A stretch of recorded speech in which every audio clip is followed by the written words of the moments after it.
Oh, everyone, is John from Ride Upstate, and today I want to talk about the Para app and how it can help you see your tips, the full tip amount on Doordash. Now, I haven't talked a lot about this, and unfortunately, when all this kind of rolled out, there was stuff going on in my 9 to 5 that I needed to address. We had some emergencies, and so it's been a while since I've been able to actually do any delivery work. In addition, the way that the tip transparency works has changed as well since the tip transparency was rolled out publicly. Now, I will tell you that I have been using it kind of sparingly. I don't dash all the time. I'm opportunistic. So if I'm on my way back from somewhere, or if I've got a few hours in the evening available to me, that's when I do it. It's because I do this part-time.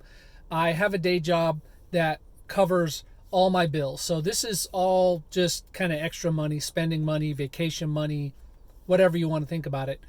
So this isn't as important to me. There's been some talk about people possibly being deactivated from this. You are technically in violation of DoorDash's terms, but I don't think we're going to see anyone deactivated. If DoorDash is going to go after anyone, I think they're going to go after Para and not us. So how does this work? Well, basically what you do, you sign up for Para for the app, whether it's on Android or iOS. There will be links in the description below and also in the pinned comment. And once you sign up for it, you can go in and select to get tip transparency. And basically what this is that it's a virtual phone. So it's like you have a second phone. And a lot of people don't know this, but when the order request goes out to the driver, DoorDash sends all the information. So it sends all the information about the trip, where it's going, what the payout is, what the tip is. It just masks it or hides it in their app. So what this virtual phone does is it can see all of that data, and then it's able to display it in the Para app and give you that information, primarily about the true amount of the tip. This is helpful because maybe a job comes up, an offer comes up that's $5 or $7. You normally wouldn't take it because it's 10 miles away, but fortunately the customer realizes that this is a long trip and they're willing to tip you more for it, but you don't see that. So this, believe it or not, in my opinion, this is as good for the customers as it is for the drivers, because what happens to the customers is DoorDash doesn't show the whole amount, so their order sits, and they're waiting for a long time.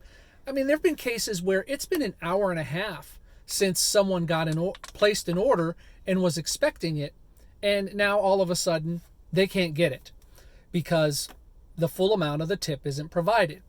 Now, personally, I am not in the camp of no tip, no trip.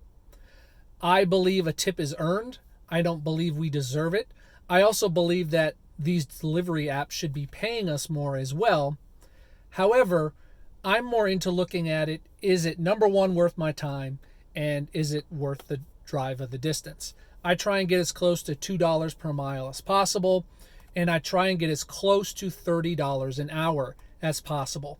So those are the primary things that are going through my head, not whether or not the person is tipping. That being said, I hope you'll check it out. This is a shorter video. I need to get back in the swing of things. I hope you'll check out the Para app.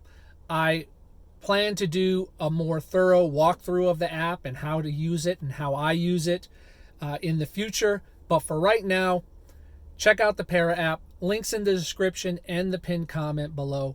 And could you let me know, as a viewer of this channel, do you think that apps like this are important for drivers, or are you just someone who's like, look, I'm just going to use the app that's available and the techniques that I know how to use and go from there?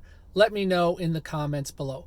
Until next time, my name is John from Ride Upstate, reminding you that just because you're in a small market doesn't mean you need to settle for small profits.